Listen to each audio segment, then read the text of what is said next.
Gua ada barang. Gua minta lo anterin ke Cikini Raya nomor 14. Lo tau nggak?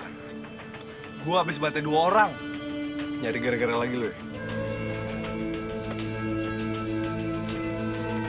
Jangan kayak dulu, cari gara-gara mulu.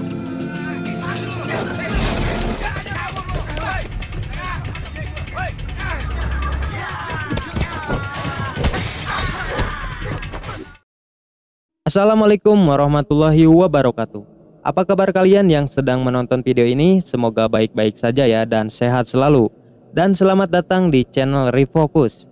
Di video kali ini saya akan merekap alur cerita film Indonesia yang berjudul Tarung City of Darkness yang dirilis pada tahun 2011.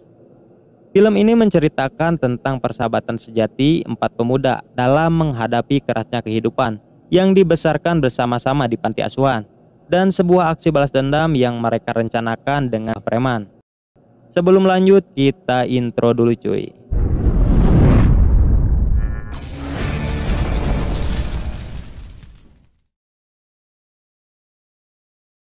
Film ini diawali dengan diperlihatkannya sebuah perkelahian antara 2 orang laki-laki yang bernama Galang dan Reno dengan 2 orang preman. Di dalam pertarungan itu terlihat Reno membacok kedua preman itu hingga tewas, yang membuatnya harus mendekam di penjara. Singkat cerita, beberapa tahun kemudian setelah kejadian itu, tibalah saatnya Reno yang sebentar lagi akan bebas dari penjara.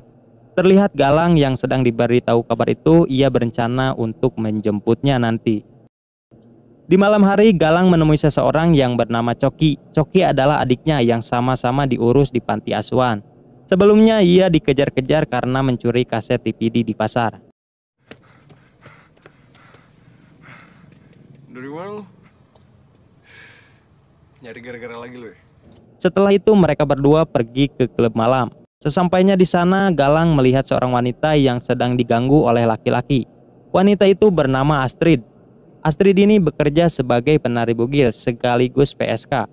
Terlihat Galang yang langsung menyukai Astrid saat pandangan pertamanya.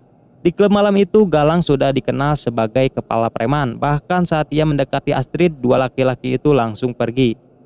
Tidak lama kemudian, seorang laki-laki bernama Boy datang dan menawarkan Astrid kepada Galang untuk diajak wik-wik. Singkat cerita, Galang pun datang dan menemui Astrid. Di dalam kamar terlihat Astrid yang sudah melepaskan pakaiannya. Namun Galang bukannya tergoda, ia malah menyuruh Astrid untuk memakai pakaiannya lagi. Galang menjelaskan alasan ia membayar mahal Astrid, yaitu hanya untuk bisa mengobrol dengannya. Mungkin karena Galang ini sangat kuat iman. Di tempat lain, Coki menemui bosnya yang bernama Fikri.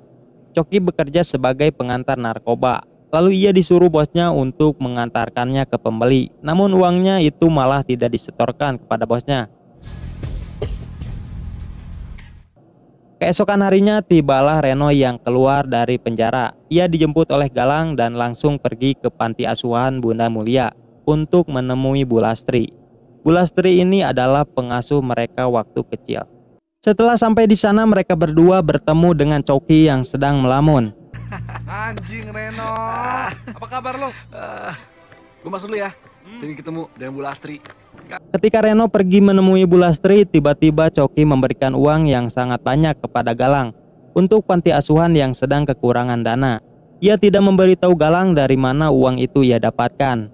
Alasannya karena ia tidak mau Galang mengetahui bahwa uang itu hasil dari menjual narkoba. Kemudian scene berganti kepada kelompok preman yang misterius. Ketua dari preman itu bernama Diki dan ia adalah bosnya Fikri. Mereka semua mengetahui tentang Reno yang sudah keluar dari penjara dan mereka langsung mencari keberadaannya untuk membalaskan dendam anak buahnya yang telah dibunuh oleh Reno. Di tempat lain kita diperlihatkan dengan Reno yang menemui Daud. Daud menceritakan bahwa ia sudah memiliki bengkelnya sendiri dan hidup dalam kedamaian. Namun tidak lama kemudian ada kelompok preman yang membuat kerusuhan. Dengan cepat Daud dan Reno langsung menghadapi mereka semua.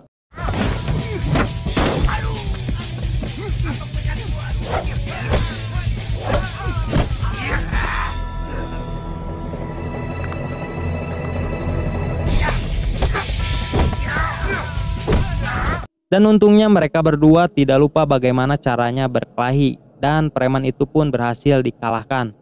Di tempat lain Galang baru mengetahui bahwa adiknya adalah kurir narkoba setelah ia menemukan ada sabu di jaketnya.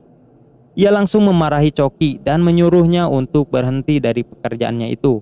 Namun ia menolak dan memilih pekerjaannya dengan alasan hanya untuk sementara karena tempat kerjanya dulu telah bangkrut. Di malam harinya Galang pergi ke klub malam untuk menjemput Astrid dan terlihat mereka berdua yang semakin dekat.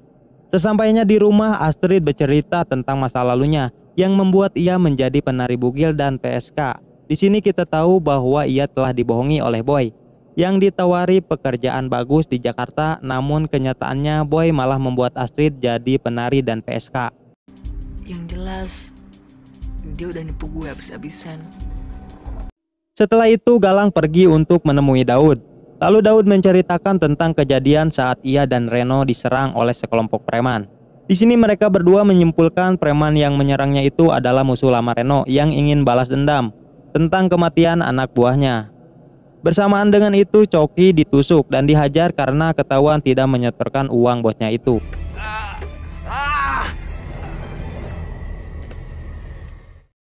Kemudian Galang diberitahu tentang keadaan Coki dan Fikri menyuruhnya untuk mengganti uang yang telah diambil adiknya itu. Kemudian Galang langsung pergi untuk menemui Fikri. Saat sampai di sana ia dihadang oleh anak buahnya dan terjadilah pertarungan.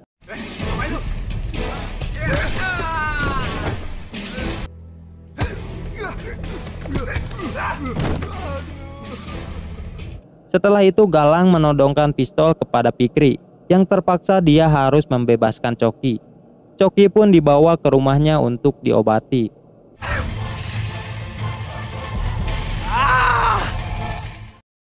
Pagi harinya sekelompok preman membuat kerusuhan di panti asuhan Bunda Mulia untuk mencari keberadaan Reno. Namun mereka tidak menemukan Reno di tempat itu. Ketika di klub malam, Astrid dipukul oleh anak buahnya Boy karena Astrid tidak ingin menyetorkan uang kepada Boy. Tidak lama kemudian Galang datang dan menemui Astrid. Ia melihat wajah Astrid yang sudah babak belur, kemudian ia langsung membawa ke rumahnya. Namun Galang mengetahui apa yang terjadi sebenarnya dan dia pun balik lagi ke klub malam itu. Ketika sampai di sana, ia langsung menghajar Boy dan anak buahnya. Menurut lo?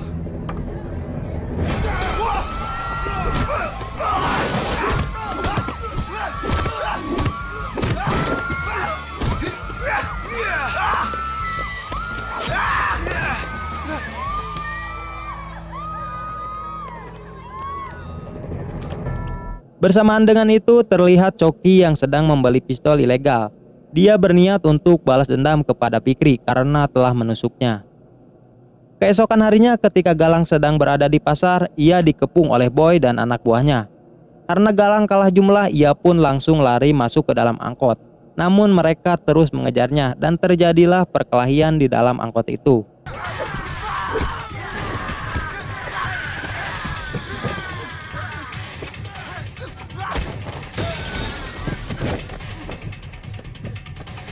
Namun Galang berhasil mengalahkan mereka semua.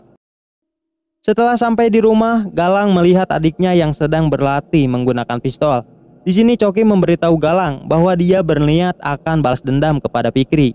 Galang mencoba mencegahnya, namun ia malah dipukul sampai pingsan. Sorry bro.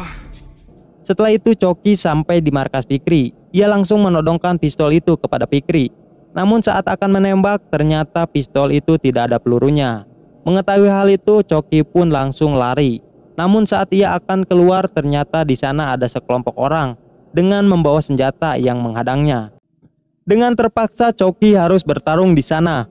Namun ia malah tertusuk dan membuatnya meninggal.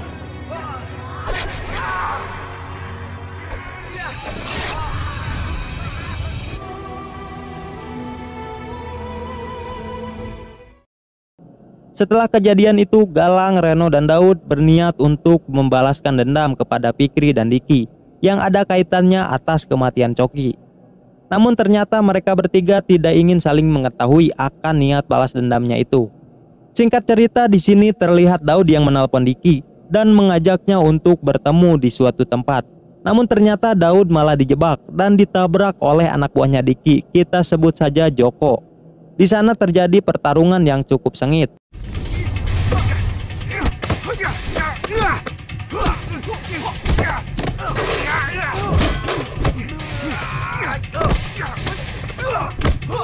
Hingga akhirnya Daud terjatuh ke dalam sebuah pembakaran yang membuatnya meninggal.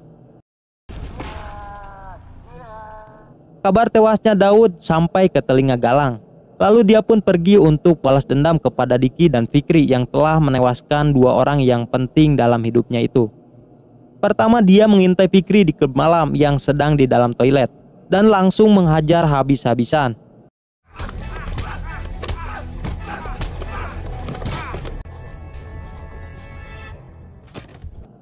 Setelah itu dia mengintai Diki yang terlihat akan masuk ke dalam mobil dan dijaga anak buahnya. Namun Gilang nekat, ia langsung berlari menghampiri mereka dan menghajarnya. Di sini terlihat Galang sangat murka, ia menghajar mereka sampai tewas.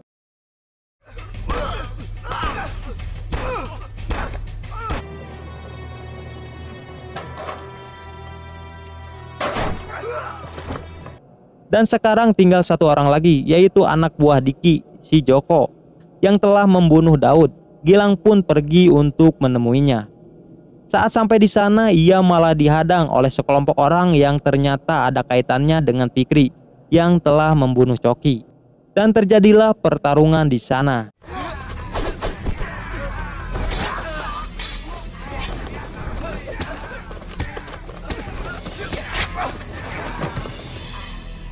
Bersamaan dengan itu, ternyata Reno sedang bertarung dengan anak buahnya Diki, yaitu Joko.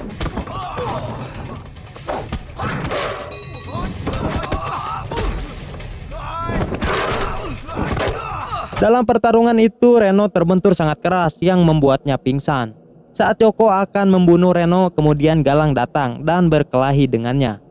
Dalam pertarungan itu, Galang mematahkan tangan dan kakinya.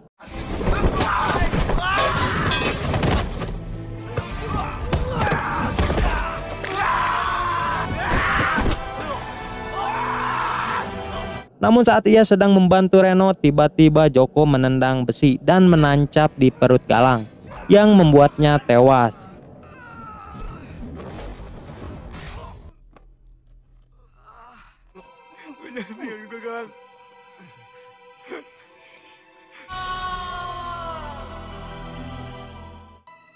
Kemudian kita diperlihatkan masa kecil mereka berempat ketika di panti asuhan. Dan film pun selesai, ending yang bangke sekali. Tapi kita bisa mengambil pelajaran dari film ini, bahwa kekerasan itu tidak akan menyelesaikan sebuah masalah, melainkan malah menambah masalah. Dan janganlah balas dendam. Mantap.